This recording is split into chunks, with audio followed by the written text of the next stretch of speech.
Aos nossos internautas espalhados um pouco por todo o mundo, saudações e bem-vindos à ANGOP. É bem sabido que está à mesa a nova proposta de Lei Geral do Trabalho, que vai à aprovação global final no próximo dia 25 na Assembleia Nacional. A esta altura reina a grande expectativa entre empregadores e a classe trabalhista no seu todo, razão pela qual temos em estúdio o Dr. José Lutuíma Mingas, que é docente universitário e, se assim posso dizer, nos vai fazer uma análise exaustiva desse diploma. Doutor, saudações e bem-vindo à ANGOP. Boa tarde.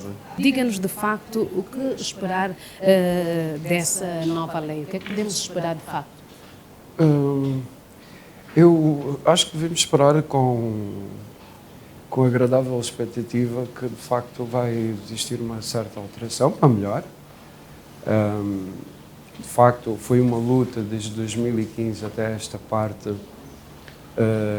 em relação a uma série de questões ligadas, quer não só à questão de direitos e obrigações, quer do trabalhador, quer do empregador, mas também a via contratual que transformou, desde 2015 até esta parte, uma série de relações contratuais muito precárias e que depois também teve as suas consequências, não é? Consequências não só a nível económico, mas também sociais, nesse caso. Portanto, acho que, de certa forma, e eu já estive a fazer uma análise sobre o projeto, o relatório de fundamentação, o que era o essencial, no que toca, por exemplo, os contratos a termo, o contrato determinado que era termo certo e incerto, portanto, a lei vigente neste momento não prevê requisitos de ordem formal nem requisitos de ordem material, ou seja, não tinha que ser reduzido a escrito e também não necessitava de ser fundamentado para celebrar esse tipo de contrato. E o que a lei vigente trouxe, ao contrário daquilo que defendia 2000, porque no fundo nós iremos regressar àquilo que a lei defendia, a Lei Geral do Trabalho defendia 2000, o que acontece atualmente é que esses requisitos foram retirados e fizeram do contrato a termo um regime regra, passando o contrato por tempo indeterminado o regime excepcional. E, portanto, e muito bem, há aqui, portanto, isso também foram lutas efetivas dos parceiros sociais, sindicatos, associações de trabalhadores e professores também. Nós, a nível da Universidade de Lusíada e não só, também, muitos professores na área do direito de trabalho sempre reivindicaram e discutíamos isso, até em workshops, conferências e palestras, porque, de facto, tornamos esta relação muito precária em termos de trabalho. Aliás, uma nota aqui, antes que me esqueça, no próprio relatório de fundamentação do que foi entregue ao Parlamento, à Assembleia Nacional, portanto, é reconhecido até mesmo nesse relatório que não houve um aumento na questão do emprego. Aliás, muito pelo contrário, houve mais desemprego por causa deste tipo de lei, que é a lei vigente atualmente, que provavelmente irá se mudar o quadro da relação laboral nos próximos tempos. Sobre essa lei vigente, uma das grandes críticas que se fizeram à atual lei é que a mesma protege mais a entidade empregadora e penaliza mais os trabalhadores. Acredita que com essa alteração o Governo consegue reverter essa tendência? Precisava reverter. Mas acredita que será feita? Será feita e será reposta a legalidade, porque a legalidade não digo, mas reposta de facto a uma situação que nestes últimos anos, repare, houve da parte do legislador ordinário, quando eu digo legislador ordinário é a Assembleia Nacional, que aprovou uma lei que depois empregou, materializou questões que permitiam ao empregador contornar aquilo que a Constituição diz, que é ilícito qualquer despedimento que não tenha justa causa. Então, o que é que os empregadores começaram a fazer desde 2015? É precisamente celebrarem contratos a termo, porque podiam até ser renovados principalmente nas micros, pequenas e médias empresas até um período de 10 anos e nas grandes empresas 5 anos. Portanto, e sem precisar de fundamentar, sem precisar de dizer o porquê deste tipo de contrato. É claro que na prática as pessoas reduziam a escrito, mas para a segurança do empregador, mais do que o próprio trabalhador, para não se confundir com um contrato por tempo indeterminado. O legislador ordinário contornou, permitiu que os empregadores pudessem contornar o legislador constitucional. E porquê? Porque a partir do momento que eu tenho facilidade em celebrar um contrato a termo e posso me desvincular dessa relação, para que eu, empregador, vou celebrar contratos por tempo indeterminado? E, portanto, nesse sentido, agora, houve pessoas que me disseram, já respondendo a sua questão, agora a última, que me disseram que precisava dar-se mais aqui um equilíbrio de forças. Eu não me parece que é uma questão de equilíbrio de forças. Eu acho que esta nova lei, regressando àquilo que já se defendia antes dessa lei de 2015, eu acho que efetivamente o que vai permitir é os empregadores começarem, a nível de seleção e recrutamento, a nível de entrevista e até a análise do próprio candidato, vão ser muito mais seletivos porque já não podem desvincular-se da relação como podiam com esta lei que está vigente desde 2015 até o momento. Enquanto académico, o que acha que os potenciais candidatos a um posto de trabalho devem analisar, acima de tudo, antes de assinar um contrato de trabalho? A negociação é muito importante e por acaso, no projeto inseriu-se a questão dos direitos de personalidade, principalmente porque a prática é um espelho vivo daquilo que de facto acontece nas relações jurídico-laborais. Os direitos de personalidade vão permitir, por exemplo, ao candidato, os empregadores têm muitas dificuldades, e principalmente em Angola, por exemplo, a título de exemplo, de empregarem mulheres, por causa da questão de ficarem grávidas ou não ficarem grávidas, e muitas vezes nessas entrevistas faz-se esse tipo de perguntas. Hoje, neste projeto já vem contemplado isso, que não permite não permite o empregador até na fase da candidatura, em fase de entrevista ou em sede de entrevista, fazer esse tipo de perguntas. Agora, no momento que está a celebrar o contrato, é uma fase importante, e que eu digo aos meus alunos que é uma fase importante de negociação, e nós temos que saber os nossos valores. Ou é o primeiro emprego ou não é. Se não for o primeiro emprego, nós temos que saber negociar. Diante dessa nova proposta, algo a se ter em conta? Não me parece. Nesse sentido não houve assim nenhuma alteração, porque a partir a liberdade de contratual só existe no momento da celebração. No fundo, essa liberdade encerra-se no facto de eu aceitar ou não aceitar. A partir do momento que celebra, portanto, eu costumo dizer que uma das particularidades e características do contrato de trabalho é ser um contrato de adesão, porque a partir do momento que assina, está inserido naquela relação, fica muito sujeito aos poderes de direção e de orientação do empregador. Ainda quanto à questão do contrato de trabalho, a nova proposta vai regular o contrato de trabalho dos desportistas, o que é, até certo ponto, uma inovação. Exato, são chamadas, eu costumo chamar as relações jurídicas laborais especiais, que merecem, como por exemplo a lei do trabalhador doméstico, que anteriormente era regulada, por exemplo, pela Lei Geral de Trabalho, e naturalmente a questão do teletrabalho, por exemplo, que surgiu agora. Portanto, são relações jurídico-laborais especiais que merecem tratamentos especiais e que depois, na Lei Geral de Trabalho, estará contemplado questões muito genéricas, muito gerais, mas depois num diploma ou numa lei avulsa irá tratar e dar o devido tratamento especial àquele tipo de relação, porque ela apresenta características próprias e, naturalmente, a Lei Geral de Trabalho nem sempre poderá resolver todas as questões inerentes a esse tipo de contrato.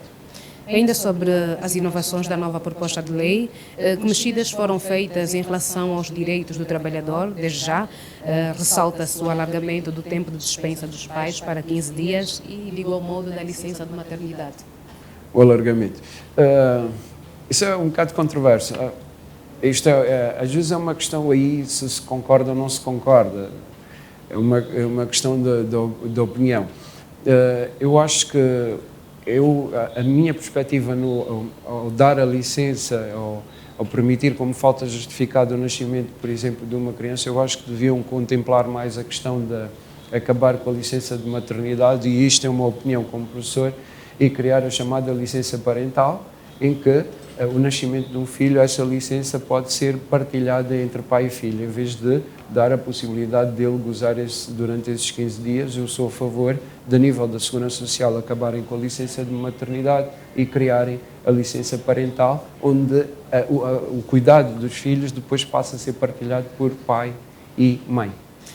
Quanto aos despedimentos sem causas, o que é que essa nova proposta nos reserva? É muito mais clara e nesse aspecto estou muito de acordo com este diploma, porque havia, por exemplo, a questão da questão do despedimento nulo e do despedimento imprecedente. Esta lei vem explicar efetivamente o que é um despedimento imprecedente, dizendo que o despedimento será considerado imprecedente a partir do momento que não tem justa causa. E o despedimento nulo é precisamente aquelas situações em que está considerado vícios e erros na forma como é feito esse tal despedimento. Agora, essa justa causa, de facto, vai ter que ser bem apurada e bem definida pelo facto de hoje estar ao abrigo do contrato por tempo indeterminado e a justa causa continua a ser a mesma, só que já não é permitido fugir aos empregadores dessa justa causa, porque agora já não vão poder celebrar contratos a termo por via discricionária ou arbitrária, portanto, usando só, porque neste momento as pessoas não usavam o contrato por tempo indeterminado, não celebravam esse tipo de contrato, precisamente para contornar essa questão da justa causa, que está mais implícita, está mais agregada no contrato por tempo indeterminado. Então, se eu celebrei um contrato por tempo indeterminado, eu, para desvincular-me daquela relação, eu tenho que ter justa causa, seja ela objetiva, seja ela subjetiva. Então, o empregador pensou, aí o legislador abriu aqui um leque permitindo que ele poderia celebrar um contrato a termo e nem sequer estabeleceu um mínimo. Ele até pode celebrar de 1 mês, 3 meses, e depois, se quiser desvincular-se, não precisa ter justa causa, é só esperar o termo do contrato e pronto. Que tipo de proteção tem a mulher nesta proposta? Tem vários, já tinha. Continua a ter mais alguns, efetivamente. Para além da licença de maternidade? Para além das surpresas das mulheres. da questão da mulher. Portanto, fica, por exemplo, defende-se aqui a questão, por exemplo, da sua posição na relação jurídica ou laboral nos casos, por exemplo, de despedimento por motivos económicos, por exemplo. Para certos despedimentos, só efetivamente se ela incorrer em alguma, se a mulher grávida incorrer numa infração disciplinar grave, que possa justificar o despedimento, só mesmo em última instância poderá ser despedido. Mas, portanto, para despedimentos, para outros tipos de despedimentos, que é despedimento por motivos económicos, estruturais, tecnológicos, por exemplo, que a empresa possa ter, se quiser despedir, na seleção que irá fazer dos trabalhadores a despedir, vai ter que ter em conta, em consideração, as mulheres que estejam em período de gestação ou ainda tenham um filho de 1 ano. É cada vez mais notória a presença de crianças a trabalharem, a assumirem as rédeas para o sustento das famílias. A questão do trabalho infantil está salvaguardada? Está salvaguardada, principalmente porque também hoje em dia as fontes do direito, não só a nível do direito laboral, mas uma das nossas fontes do direito não é só a Constituição e a lei, mas também são as ratificações que nós fazemos, porque somos Estados-membros da OIT, da Organização Internacional do Trabalho, e que fazem parte de Estados-membros que têm problemas nos seus países que são transversais a todo o mundo. E um desses problemas é precisamente essa questão do trabalho infantil. E, portanto, a Lei Geral do Trabalho também estabelece aqui coisas inovadoras, de facto, para proteger esse trabalhador, nesse caso, menor. Por causa do avanço, ou seja, com o avanço das novas tecnologias, a nova lei também regula aquilo que é o teletrabalho. Dê-nos mais subsídios quanto ao teletrabalho nesta nova lei? Pois, porque eu li algumas entrevistas, porque na altura, quando apareceu o fenómeno de Covid, a pandemia Covid, as pessoas, portanto, tiveram que estar inseridas num determinado panorama, num contexto completamente diferente, em que tiveram que ficar em casa e muitas vezes desenvolver o trabalho a partir de casa. E esta figura do teletrabalho era, de certa forma, confundido com o trabalho no domicílio. que não é a mesma coisa, porque o trabalho no domicílio, alguns professores disseram isso e escreveram e falaram, rádios e televisão, que no trabalho no domicílio não existe subordinação jurídica e no teletrabalho existe subordinação jurídica. E, portanto, isto é um método chamado homework, que já começa a ser desenvolvido noutros países e que nós agora estamos a ganhar passos e a fazer os passos necessários para consolidar com esse tipo de trabalhos, porque as empresas começam a ver que o teletrabalho reduz de que maneira até a despesa do empregador e se efetivamente o trabalhador quer no seu domicílio, quer num posto determinado até pela empresa, desenvolver com meios tecnológicos telemáticos. Subsídios positivos para o teletrabalho. Exatamente. E quanto ao trabalho doméstico? A questão do trabalho doméstico já foi regulado, não me parece que esta lei tenha efeitos práticos, já há algumas incongruências que eu discordo, mas isso é uma questão de análise enquanto professor. E depois, mas até sob o ponto de vista prático, começa a ver que, por exemplo, não há, se formos fazer uma análise a olho nu, não há muitos empregadores ou pessoas que recebem esse trabalho doméstico, por exemplo, que estejam a cumprir com aquilo que é determinado da própria lei do trabalhador doméstico. De facto, já existe há algum tempo, deu-se ainda o período vacatio legis, que é um período de adaptação, que apesar de ter entrado em vigor, mas não, aliás, ter sido publicado não estava em vigor porque era necessário que as pessoas se adaptassem à nova realidade que esta lei trouxe, mas que efetivamente em termos práticos, e isto é uma opinião, é subjetivo e relativo, que não tem efeitos práticos porque de facto não há muitas pessoas, estas senhoras, as trabalhadoras domésticas, que maioritariamente são mulheres, acho que continuam num número relevante a não contribuir para a segurança social e depois estarão desprotegidas daqui a uns anos, quando for, por exemplo, a idade da reforma ou quando estiverem impossibilitadas, por exemplo, de trabalhar. Ao abrigo da nova lei, em caso de violação dos seus direitos, aonde é que os trabalhadores domésticos poderão recorrer? É uma relação jurídico-laboral, isso é recorrer ao tribunal, nesse caso da sala. Mas eu referia-me ao abrigo da nova lei. Ao abrigo da nova, será sempre mesmo na sala de trabalho que vai resolver, porque é um conflito laboral, é um contrato de trabalho e tem que ser visto nesse âmbito. Sempre foi visto e será sempre visto mesmo na nova lei. E, aliás, há um reforço na nova lei sobre o trabalhador doméstico enquanto lei. Portanto, depois tem uma lei avulsa que regula e disciplina especialmente aquela relação. Agora, deixa, nessa nova lei, algumas questões de âmbito geral. Já agora, do seu ponto de vista, quais são as principais deficiências da atual lei?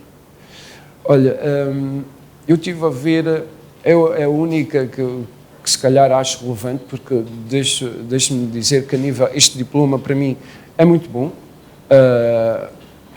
Portanto, todas as leis têm sempre uma coisa ou outra que nós possamos ou não concordar, dependendo depois da sensibilidade de cada um, e depois é a perspectiva de quem está do lado do empregador e depois é a perspectiva de quem está do lado do trabalhador. Eu acho, por exemplo, que a questão da reintegração, como é que se faz esses pagamentos, eu acho que agora na especialidade irão consolidar isso, vamos ver como é que ela será publicada após a promulgação pelo Presidente da República, mas acho que essa questão dos 6 meses não me parece razoável, porque se, por exemplo, um despedimento for considerado nulo e o juiz determinar a nulidade desse despedimento e pedir a reintegração desse trabalhador, ele tem direito aos salários devidos com um limite de 6 meses. Eu acho que mas aqui lá está o que eu lhe disse há bocado, é uma questão de opinião, de nós podermos dizer, pode ser um ano e meio, 2 anos, eu estou de acordo que os salários devidos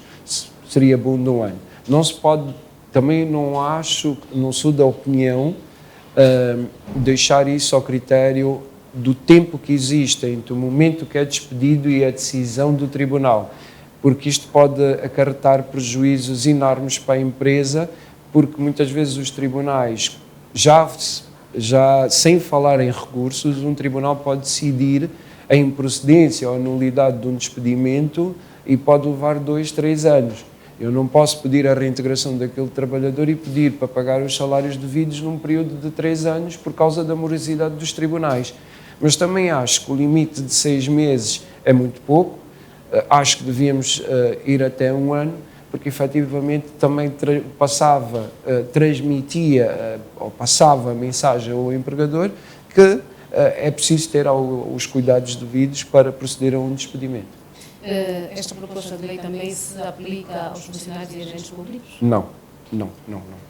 Está fora disso, isso funciona ao regime da função pública. Aliás, institutos públicos, administração direta do Estado, as próprias autarquias, quando forem uma realidade, não estarão a esse abrigo. As empresas públicas, por causa da natureza e da atividade que desenvolvem, naturalmente funcionam com a Lei Geral do Trabalho.